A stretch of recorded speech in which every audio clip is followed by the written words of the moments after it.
오늘의 말씀은 마태복음 18장 1절에 4절입니다. 조조희 지사님 나오셔서 성경 목록 하시겠습니다.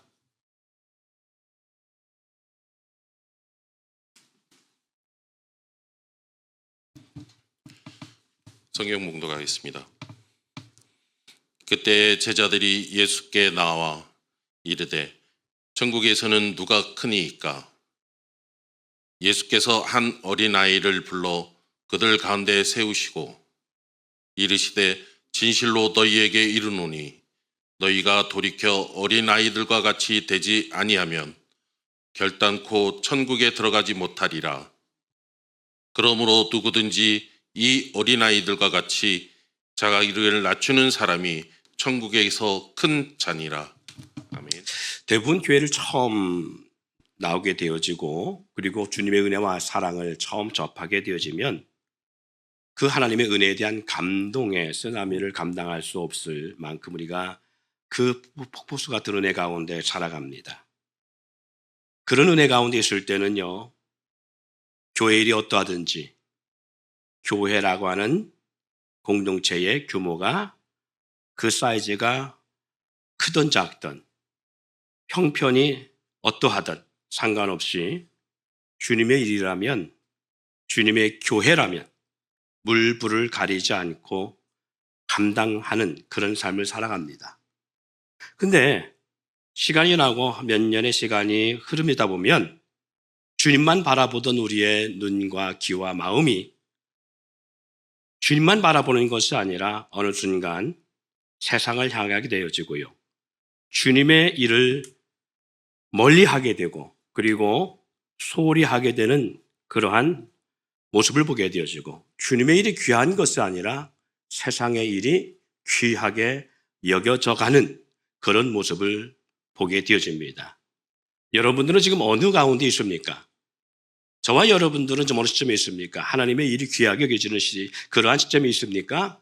아니면 그 중간에 있는 주님의 일도 귀하고 세상의 일도 귀하게 여겨지는 그러한 가운데 있습니까? 아니면 주님의 일은 뒷전이고 세상의 일이 더 커 보이고 귀하게 느껴지고 그리고 세상의 일이 내게 더 크고 그리고 광대하게 와닿는 그러한 시점에 와 있습니까? 그렇다면 우리는 이런 질문을 해볼 수 있습니다. 왜 주님의 일을 처음 같지 않게 소홀히 하게 될까? 왜 우리는 신앙생활을 하다 보면 세상 일은 안 그렇잖아요. 우리가 직장생활을 처음 들어가면 직장 일을 처음과 마지막이 그렇게 차이가 나지 않습니다. 여전히 크고 여전히 정말 어떻게 보면 자기의 어떤 몸의 건강도 해칠 만큼 열정을 감당합니다. 그리고 그 시간이 지나도 그 모습은 그렇게 크게 바뀌지 않습니다. 물론 원망과 불평이 없는 게 아니지요. 교회가 그러하듯 세상도 그렇습니다. 사람이 사는 곳이고 사람의 죄가 있는 곳이고 그리고 흠많은 인생들이 있는 곳이기 때문에 우리가 다니는 직장이나 사회공동체나 교회나 다르지 않습니다. 처음에 다 좋게 보일 수도 있습니다. 그러나 그 사람과 1년, 2년 이렇게 같이 호흡을 하다 보면 어느 순간 그 사람의 허물이 보여지고 그 사람의 단점이 보여지고 그 사람의 본질이 보여지기 시작하면서 그 사람에 대해서 우리는 회의감을 가질 수도 있고요. 때로는 뒤통수 맞기도 하고요. 때로는 구워주든 못 받는 그런 가운데에 분노가 있기도 하고요. 상처도 받기도 합니다. 그럼에도 불구하고 이른 아침 출근해서 퇴근하는 시간에 대해서 우리는 그것에 대해서 소홀히 하지 않습니다. 그런데 왜 교회는 그렇지 않을까요? 돈 때문이십니까? 돈이라는 것 때문에 교회는 돈을 버는 곳이 아니고 세상은 돈을 버는 곳이기 때문에 그렇습니까? 그렇다면 어떻게 보면 우리의 주가 이미 바뀌어져 있는지도 모릅니다. 그렇지 않나요? 하나님보다 물질이라는 주 앞에 만몬신이라는 주 앞에 이미 우리가 더 거기에 오픈되어 있고 이미 우리는 주가 바뀌어서 하나님이 아니라 만몬신이 주가 되어서 우리 삶에 이미 주관자가 되어 있지 않을까요? 그렇다면, 그런 것이 아니라면 왜 우리는 주의 일을 소홀히 할까? 그것은 여러분이 이 시간에 제 드리는 질문에 어떠한 답을 가지고 있든지, 제가 볼 때는 이래서 우리는 시간이 지나면서 하나님의 일보다 세상의 일이 더 커 보이지 않을까라는 생각을 하게 합니다. 그것은 주님의 일이 세상 일보다 초라하게 보이기 때문이 아닐까. 오늘 주제가 뭐라겠어요? 세상 속에 교회는 왜 한없이 초라할까? 정말 초라해서 초라할까요? 아니면 초라하지 않은데 내가 초라하게 보기 때문에 초라한 것일까? 교회를 세상에 비교해 보면 교회는요, 한없이 부족하고 보잘것없이 보이는 것이 우리의 시각적 모습은 아닐까요? 세상 일, 다시 말해서 사회적 일을 보면 전문적이고 장대해 보입니다. 세상 사람들은요, 뭔가 대단해 보이고 위풍 있어 보이고 그리고 잘나 보입니다. 그러나 교회 일이나 사역을 보면 우리가 보는 세상의 모습과는 다르게 보이지요. 주먹구구식이고 일처리도 전문적이지 못하고 교회 식구들은 무능해 보이고 무지하고 허물 많아 보이고 비인격적으로 보이고 그리고 비매너적이 보이고 한없이 초라해 보이진 않은가요? 우리들의 눈과 마음은 이러한 모습들이 내 삶을 지배하고 내 삶 속에 그런 것들을 느끼면서 어느 순간 우리의 눈과 마음은 점점 세상을 향하여 세상 사람들과 사회적, 전문적 그런 분야에 능한 사람이 환경을 향해 우리 눈과 마음이 돌아가면서 마치 하와가 선악의 열매를 바라보고 보기에 심히 좋았더라 라고 말하고 있는 것처럼 그렇게 세상이 보기에 좋게 보여지기 때문이 아닐까요? 그럼 우리는 이 시점에서 이러한 질문을 갖게 되어집니다. 왜 하나님은 교회를 초라하게 보이게 만들까?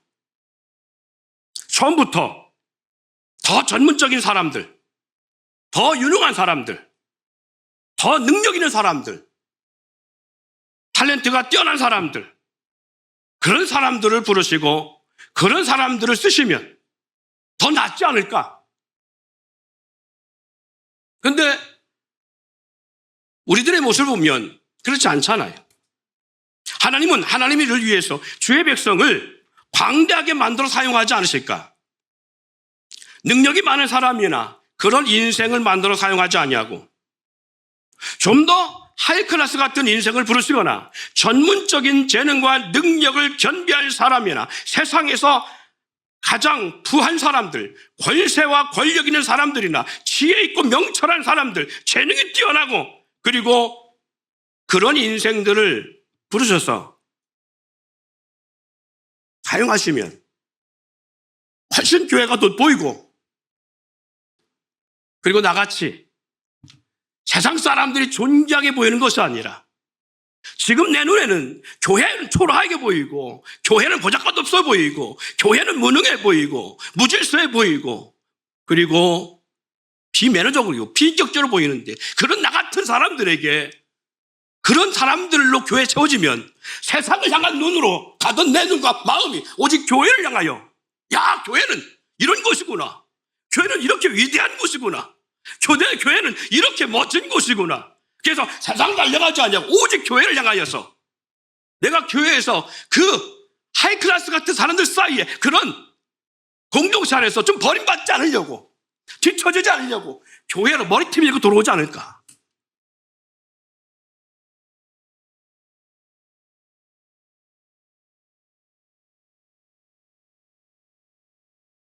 오늘 고민해 보세요.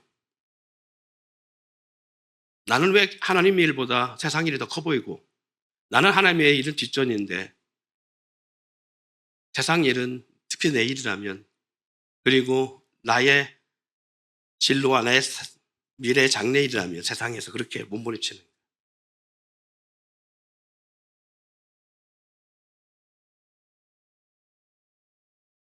하나님이 그런 유능한 사람들 가운데 교회에 부르셔서 교회에 집단의 지체들로 삼았다면 어떻게 됐을까?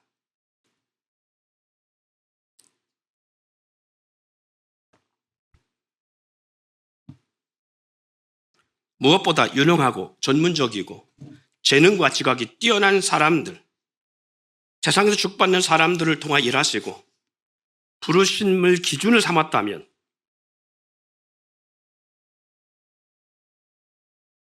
그러면 과연 나는 어떻게 되었을까? 고린도전서 1장 26절 28절에 말씀합니다. 형제들아 너희를 부르심을 보라. 육체를 따라 지혜로운 자가 많지 아니하며 능한 자가 많지 아니하며 문벌 좋은 자가 많지 아니하도다. 그러나 하나님께서 세상에 미련한 것들을 택하사 지혜 있는 자들을 부끄럽게 하려 하시고 세상에 약한 것들을 택하사 강한 것들을 부끄럽게 하려 하시며 하나님께서 세상에 천한 것들과 멸시받는 것들과 없는 것들을 택하사 있는 것들을 부끄럽게 하려 하시나니. 이게 무슨 말씀이에요? 나는 교회 와서 신앙생활 하는 데에 교회가 내 삶의 전부가 아니라 세상이 내 삶의 전부가 되어진 이유, 교회 일을 등한시하고 교회 일을 우습게 여기는데 불구하고 세상 일은, 내 직장 일은 아침에 이런 시간에도 누가 깨우자니 일어나서 달려가고 오직 거기에 나의 삶을 온전히 맡기는데, 그렇지 않냐 교회가 그렇게 되고 그러한 인재들을 하나님의 교회 가운데 부르셔서 그러한 교회 공동체를 삼았다면 내가 좀 달라지지 않았을까? 아니요. 나 같은 인생은 저 교회 3층 아니 1층 저 주차장도 들어오지 못했을 것입니다. 그렇지 않나요?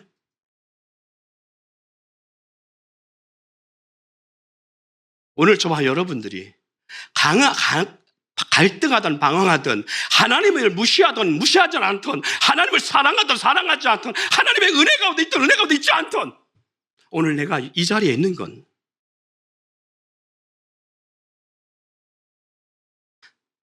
고린도전서 1장에 말씀한 것처럼 유능한 자들을 부르신 것이 아니라 바로 나를 부르시기 위함이기 때문에 그렇습니다.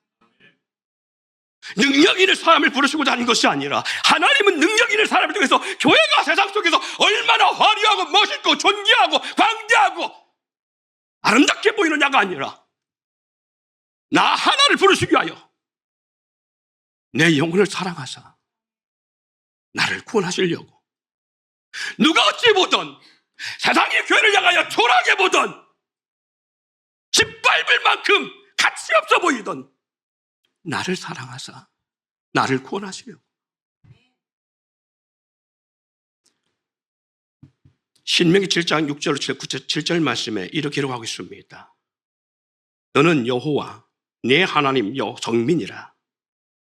내 하나님 여호와께서 지상 만민 중에서 너를 자기 기업의 백성으로 택하셨나니 여호와께서 너를 기뻐하시고 너를 택하심은 너희가 다른 민족보다 수요가 많기 때문이 아니라 너희는 오히려 모든 민족 중에 가장 적으니라. 할렐루야. 너희는 오히려 모든 민족 중에 가장 적으니라. 그러기에 세상은 광대하게 보이고 대단해 보이고 웅장해 보여지는 반면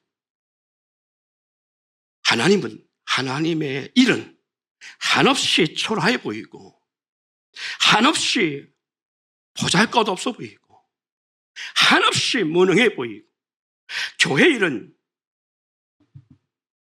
그러다 보니까 그렇게 한없이 초라하고 무능해 보이고 보잘것없어 보이는 것이 교회이기 때문에 교회 일은 우리 생각 속에 마음 속에 내 인생을 소비하는 그런 곳 같고 내 인생에 태교해 보이는 자리 같고 세상 사람들에게 교회 다니는 나 자신마저 부끄럽게 느껴지고 한없이 모자라 보여지고 그렇게 여겨져.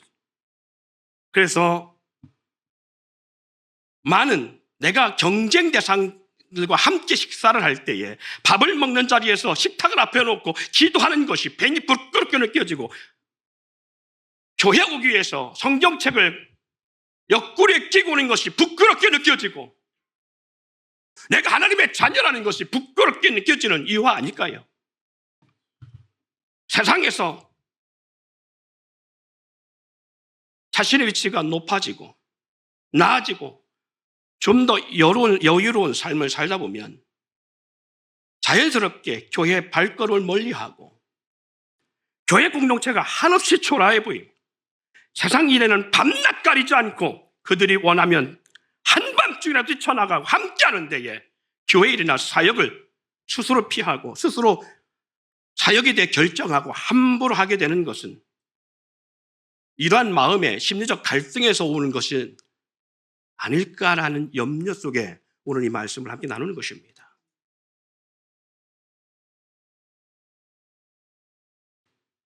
아담 이후에 광대한 민족으로 번성할 때에 하나님은 그 광대한 민족을 폐하시고 노아라고 하는 한 사람을, 그리고 한 가정을 택하여 통하셔서 다시 하나님은 거룩한 공동체를 시작하십니다. 이후에 그들이 광대하게 번성하여 해변의 모래처럼 많아졌을 때에 그들을 다 피하시고 갈대아 우르라고 하는 곳에 아브라함이라는 한 사람을 불러서 다시 하나님은 하나님의 역사를 써내려갑니다. 세상 열방은 감당할 수 없이 커가는 데에 주님은 주님의 일을 이룰 때에 초라한 자, 그리고 초라한 민족, 초라한 인생을 불러서 세워가시는 모습을 보게 되어집니다. 그들이 세상에서 큰 영향력을 행사하고 큰 민족과 광대한 역사를 만들어갈 때가 되면 하나님은 그들을 다시 폐하시고 다시 작은 자 하나를 부르셔서 그리고 그 공동체를 다시 만들어 가시는 걸 볼 수 있습니다. 그러다 보니까 주님의 일은 작아 보이고 주님의 사람들은 초라해 보이고 세상 일은 커 보이고 장대해 보이고 교회는 형편없어 보이는 대조적 모습을 보게 되어집니다. 그럼 하나님은 왜 이와 같은 상황의 역사를 반복해 가실까? 장대한 나라로 장대한 민족을 만드시고 장대한 족속을 통해서 더 큰 일을 행하시는지 아니하시고, 하나님은 왜 그런 민족과 장대한 족속이 되어지면 그들을 버리시고 초라하기 그지없는 작은 한 사람, 초라하기 그지없는 작은 민족, 그런 인생들을 부르시는 일에, 그리고 그 일을, 하나님의 일을 행하시는 일을 반복하실까?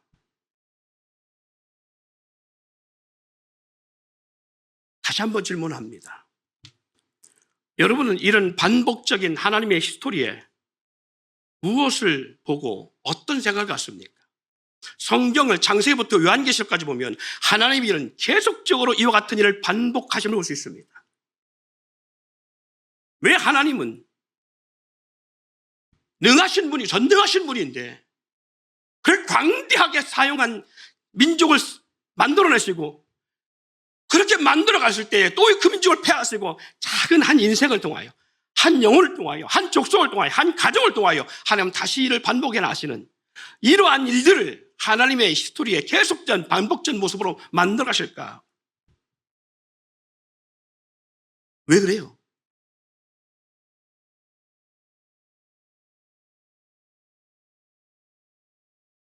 아담과 하와를 통해 하나님은 거룩한 공동체 역사를 시작하십니다.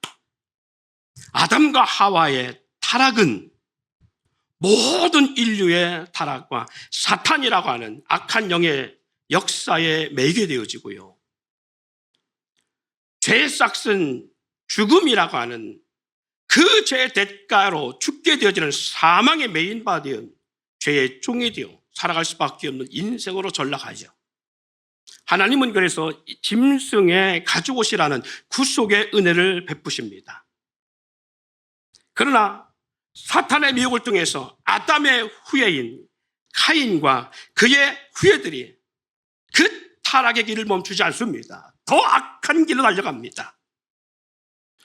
타락한 민족으로 번성하게 됩니다. 그래서 하나님은 그 가운데 셋이라고 하는 또 다른 한 사람을 불러서 새로운 인생을 들어 거룩한 민족, 거룩한 역사를 이루어가시기 위해서 세상의 열방을 변화시키기를 하나님 원하셨습니다. 할렐루야. 그러나 그들 또한 가인의 후예들과 하나가 되면서 더 깊은 타락, 그리고 하나님을 두려워하지 아니하고 하나님을 떠나 하나님의 역사를 배반하는 타락의 길을 걸어갑니다.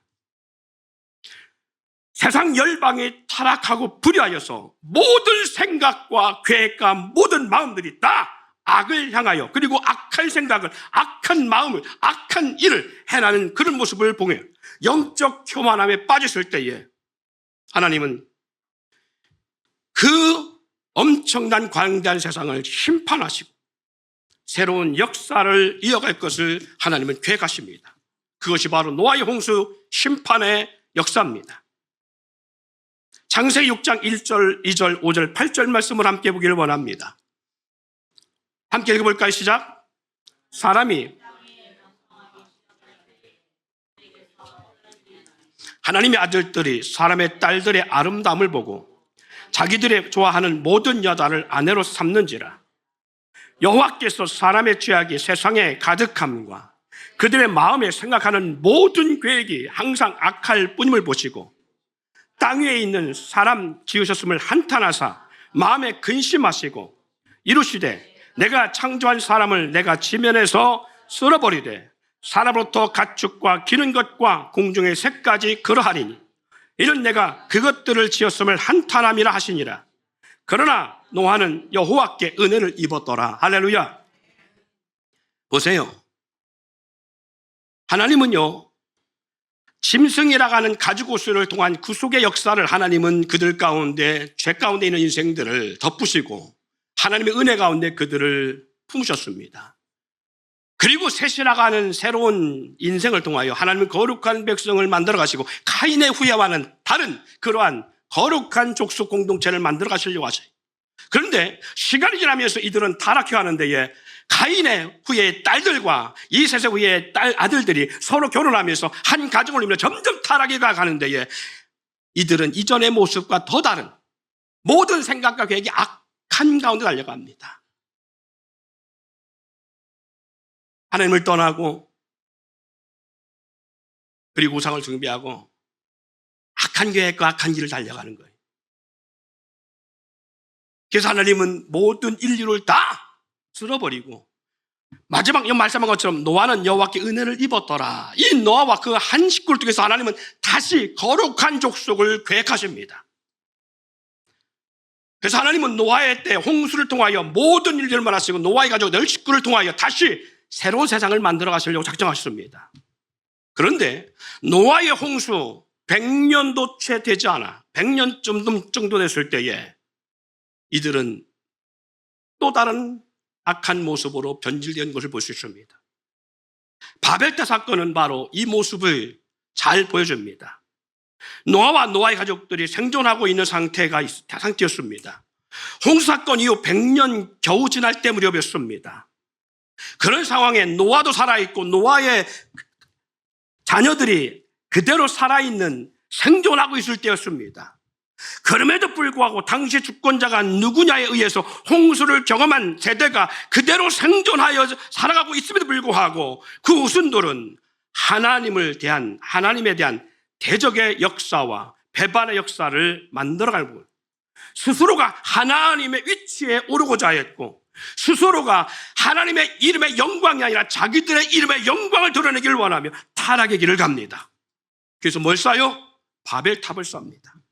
창세기 11장 1절 3절 말씀에 이렇게 기록하고 있지요. 온 땅의 언어가 하나요 말이 하나였더라. 이에 그들이 동방으로 옮기다가 신할 평지를 만나 거기에 거류하며 서로 말하되 자 벽돌을 만들어 견고히 굳자 하고 이에 벽돌로 돌을 대신하여 역청을 진흙을 대신하고 또 말하되 자 성읍과 탑을 건설하여 그 탑 꼭대기를 하늘에 닿게 하여 우리의 이름을 내고 온 지면에 흩어짐을 면하자 하였더라. 결국 하나님의 이름이 아니라 자기들의 이름을 내고 그리고 더 큰 공동체가 되어서 하나님을 대적해 보겠다는 것입니다. 하나님의 심판을 면하겠다는 얘기입니다.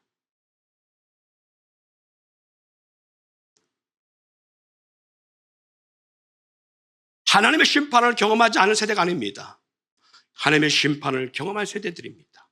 그럼에도 불구하고 이들은 그 심판마저도 그 어떤 홍심판 같은 역사가 또 있다 할지라도 우리는 살아남아 보겠다 그 말입니다. 하나님의 그 어떤 심판도 우리는 이겨보겠다는 얘기입니다. 하나님 해보십시오. 우리도 해보겠습니다. 이것입니다.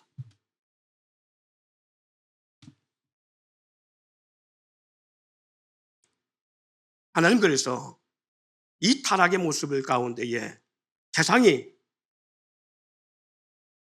선함을 찾아볼 수 없을 때에 하나님은 저 갈대우르라고 하는 메소포타미아의 도시 한가운데에서 그 타락한 문명과 하나님을 잊어버리고 우상을 숭배하는 그들 가운데서 한 사람을 딱 끄집어내십니다. 이게 누구예요? 이게 바로 아브라함이죠.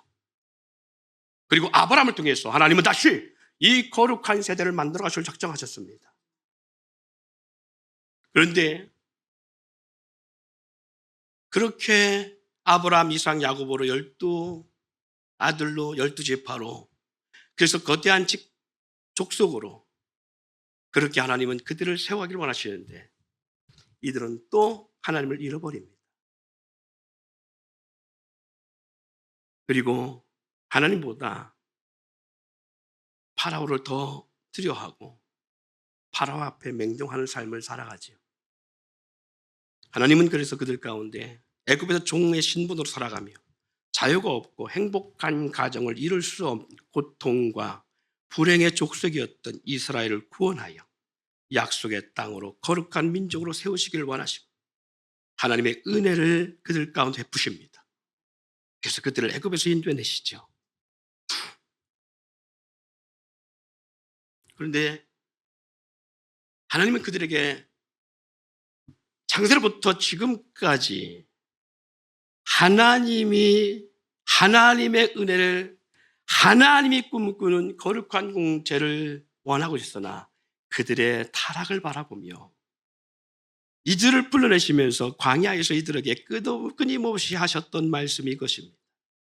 너희가 너희 조상 아브라함, 이삭, 야곱에게 약속한 약속의 땅에 이르거든 제발 부탁하건대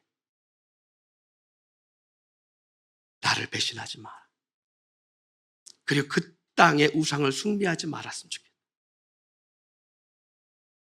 부탁하건대 바알과 아세라를 섬기는 저 그 약속의 땅에 너희 가운데 너희로 말미암아 심판받을 저 족속처럼 너희는 제발 나 여호와를 버리지 말아다오. 너희가 잊지 말 것은 너희는 애굽의 종된 자들을 내가 불러낸 여호와임을 잊지 말아다오.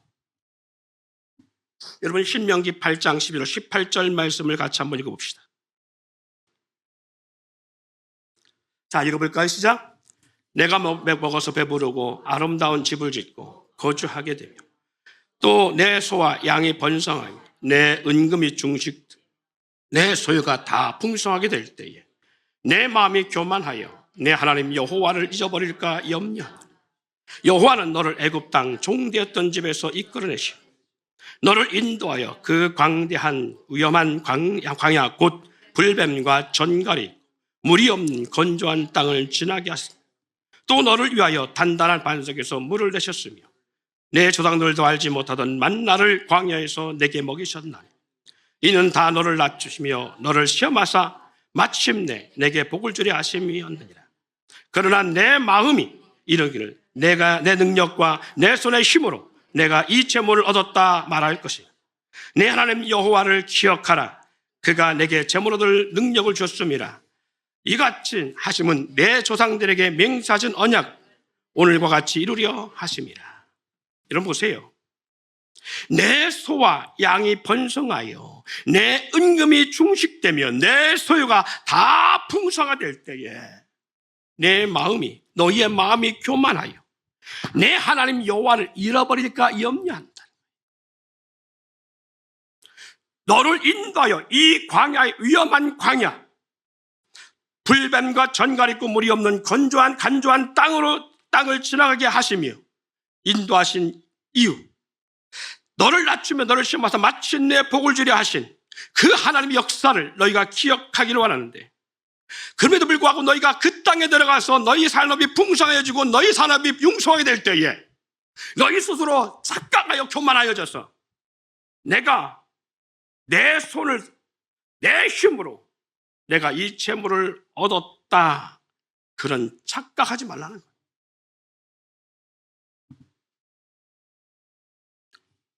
우리는 과연 어떻습니까? 스스로가 자신이 이루었다고 스스로 교만해하고 스스로가 하나님이 되어서 하나님을 의지하지 않고 스스로 결정하고 하나님을 가볍게 알고 행함으로 결국 교만하여 목이 곧은 이스라엘 백성처럼 우리는 그렇지 않습니까? 그 성경은 말합니다. 너희가 어린아이 같지 아니하면, 뭐 같지 아니하면요? 어린아이 같지 아니하면. 다시 한번 말씀을 상기해 봅니다. 교회 일에 소홀한 이유, 신앙생활보다 세상 일이 더 커 보이고 자신의 일을 우선시하는 행위와 생각, 이것을 우리가 왜 갖는지. 어릴 때 순종하고 따르던 그런 자녀들이 성장하면 부모의 뜻을 거역하고 자기의 뜻과 자신의 인생을 우선시해. 그러한 우리의 모습, 우리가 또 그렇게 우리의 부모를 무시하듯 어릴 때는 순종했던 마음이 성장하면서는 대적하고 부모를 무시하던 마음, 우리 자녀들이 자라오면서 어느 순간 그런 모습들을 바라보고 있지 않습니까? 이와 같이 하나님의 자녀들인 나의 모습에서 교회 일을 하면 최우선으로 하던 처음 행위, 처음 사랑을 살아가던 우리 죄들이 어느 날부터 내 일이 우선되고 세상 일이 더 커 보이고 귀하게 보이고 위대해 보이고 그러한 사고들, 교회 일은 초라하게 보이는 생각들, 그런 우리의 시각들, 하나님은 바벨탑을 쌓는 그들을 보시며 그 탑을 쌓고 있는 모습을 내려오셔서 보시면서 이런 말을 남기셨습니다. 창세기 11장 6절 8절을 보면 이런 말씀을 하지요. 여호와께서 이르시되 이 무리가 한 족속이요 언어도 하나이므로 이같이 시작하였으니 이후로는 따라봅시다. 그 하고자 하는 일을 막을 수 없으리로다. 할렐루야. 하나님이 컨트롤이 안 된다는 얘기예요. 여러분, 바벨탑을 쌓고 있는 그들을 향해 하나님이 하시는 말씀입니다. 저들이 하는 일이 지금 너무 저들이 인구가 광대해서 내가 지금 막지 않으면 저들이 하고자 하는 일을 이제 앞으로는 막을 수가 없을 거다. 하나님 못 막겠습니까? 그래도 불구하고 하나님이 컨트롤이 안 된다는 얘기잖아요.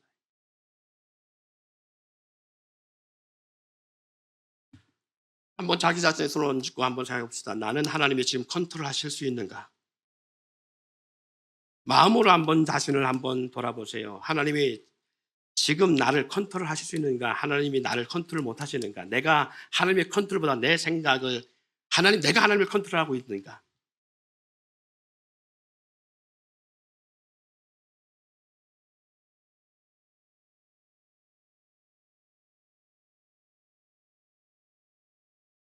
후에는 이들이 하는 일을 막을 수 없을까 하여 탑 세우는 일을 중단시키지요. 교만해지고 악해지고 불순종하며 주의 일보다도 자신의 일을 위해서 하나님의 심판이나 간섭에 영향을 받지 않으려고 스스로 탑을 쌓아가는 저 바벨탑을 쌓는 무리들의 모습처럼, 그들처럼 하나님의 어떤 심판도 하나님의 어떠한 간섭도 우리는 막아보겠다라고 하는 절대적 의지를 가지고 나가고 있는 그들처럼 우리는 내가 부하여지고 강하여지고 세상에서 누리고 권력과 물질을 향해 달려가는 그 삶의 모습들이, 그 목적이 어디에 있어요?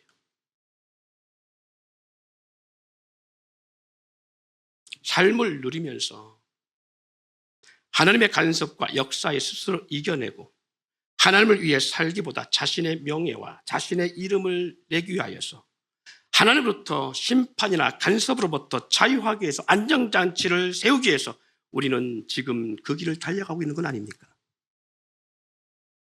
예를 들어서 한번 우리가 이렇게 생각해 봅시다. 내가 물질이 하나도 없어요. 전혀 쓸 물질이 없어요. 내가 아프면 병원 달려갈 수밖에 없는데, 약을 먹을 수밖에 없고 병원을 갈 수밖에 없는데, 그러나 병원에 갈 형편도 못하고 약을 먹을 만한 그런 상황도 되지 못한다면 우리는 어떻게 하겠어요? 어떻게 하죠? 믿는 사람으로서 어떻게 하냐고. 그렇죠. 교회 나와서 하나님 살려달라고, 하나님 이 병 낫게 해달라고, 하나님 내 고통을 하시지 않습니까? 욥처럼 낮이 되면 밤이 되기를 원하고, 밤이 되면 밤을 지새면 낮이 되기를 원하고, 빨리 아침이 오기를 원하며, 하나님 살려주세요. 하나님이 아니면 안 됩니다. 이렇게 매달리지 않을까요? 그런데 컨트롤할 수 없다는 얘기가 봐, 이런 얘기 중에 한 모습이 아닐까요? 내가 돈이 있어요. 사람이 돈을 벌어야 돼. 그 이유는 아프면 병원 가면 치료받을 수 있으니까. 내가 돈이 있어야 치료받고, 내가 나을 수 있고, 내가 수술받을 수 있으니까. 누가 필요 없어요? 하나님 필요 없어요. 하나님 필요 없는 대상이 되어집니다. 이런 상황을 면하기 위해서 답을 쌓듯이, 심판을 면하기 위해서 답을 쌓듯이 나는 그 보이지 않는 영적인 바벨탑을 쌓고 있는 것인지, 아니면 내가 열심히 돈을 버는 이유가 하나님, 우리 교회가 어렵습니다. 우리 교회 구제할 사람도 많고요. 목사님 사례비도 제대로 주지 못합니다. 하나님, 내가 열심히 돈 벌어서 우리 교회를 위해서 쓰기를 원합니다. 영혼 구원을 위해 쓰기를 원합니다. 선교하기를 위해서 쓰기를 원합니다. 하나님, 나에게 물질을 벌 수 있는 힘을 주시기를 원합니다. 하나님의 거룩한 선한 역사를 위해서 물질을 향해 달려갑니까? 아니면 하나님의 심판도 내가 이겨보겠다는 마음으로 물질을 향해 달려가고 있습니다. 우리 마음속에는 선한 마음이 있고 악한 마음이 있습니다. 그래서 이렇게 말합니다. 이 질문 가운데 하면 당연히 주님을 위해서 하려고 하죠. 그러면 오늘 그런 마음을 가지고 본다면 11조 안 할 수 없습니다. 감사금 안 할 수 없습니다. 하나님 앞에 선교원금 안 할 수 없습니다. 그렇죠? 안 할 수 없어요. 공부 안 할 수 없습니다. 그런데 그 마음이 아니니까 하나님의 간섭에 우리는 이겨보려고 하는 것입니다.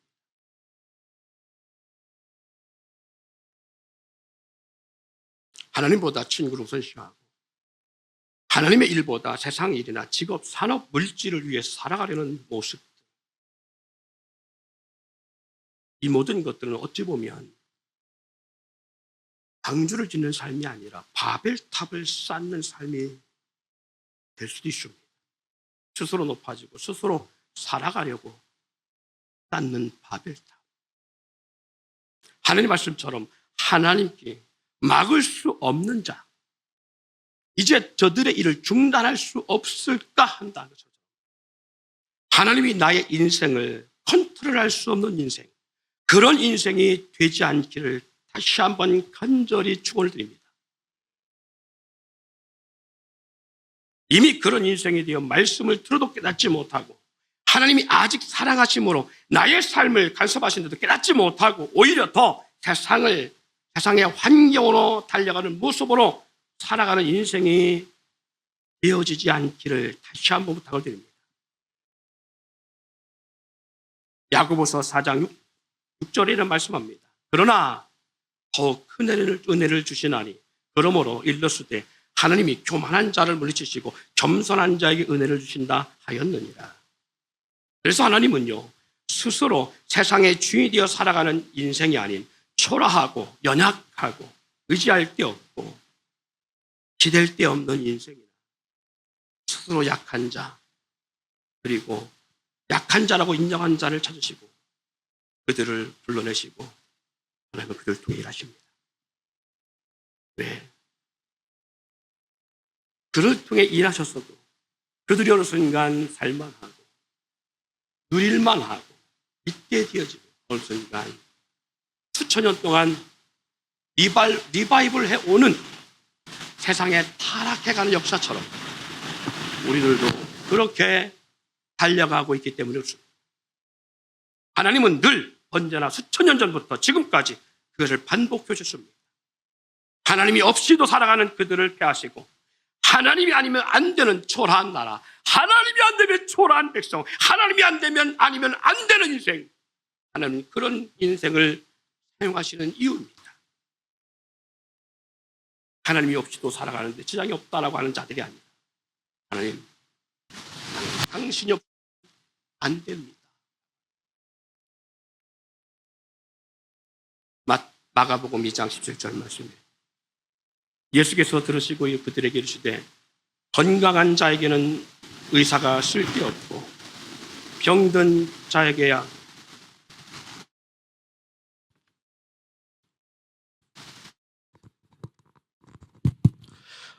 자에게야 쓸데있느니라. 나는 의인을 부르러 온 것이 아니요 죄인을 부르러 왔노라 하시니라. 수천 년 동안 하나님은 하나님의 일을 큰 자가 아닌 약한 자, 병든 자, 억울한 자, 매인 자, 세상에서 버림받은 자, 소망이 없는 자, 약한 그런 공동체를 부르시고 그들을 통해 일하셨습니다. 그래서 교회는 세상을 볼 때에, 세상의 교회를 볼 때에, 그리고 내가 교회를 볼 때도 다르지 않겠지요. 세상 속의 교회는 한없이 초라해 보일 수밖에 없는 것입니다. 제가 하나님 앞에 물었던 것도 그거예요. 하나님 왜 납니까? 말 잘하는 사람, 언어에 능한 사람들, 담대한 사람, 그런 자들 목회자 세우시면 훨씬 나았을 것을. 좀 더 잘 배우고 능력 있는 사람들을 좀 쓰시면 얼마나 좋습니까? 왜 하필이면 납니까?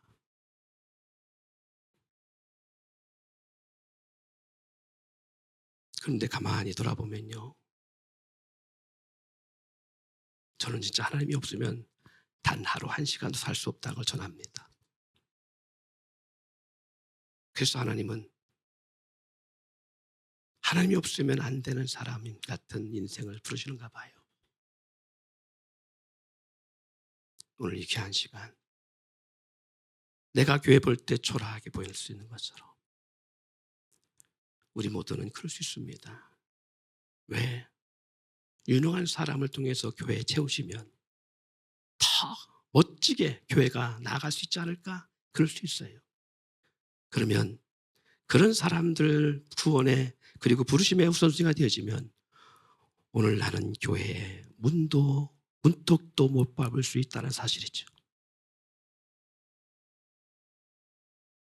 나는 교회에 수혈수에도 들어올 수 없는 인생입니다. 그래서 하나님은 저와 여러분을 부르시기 위해서 세상 속에 교회가 초라하게 보이던, 짓밟혀 보이던, 교회가 흉물스러워 보이던, 그건 하나님의 관심이 없습니다. 하나님의 관심은 오직 너, 우리 연약한 인생이라는 사실입니다. 이것 때문에 하늘 보좌를 보셨고, 이것 때문에 조롱과 멸시를 받으셔도 주님은 십자가 일을 갈 수 있었습니다.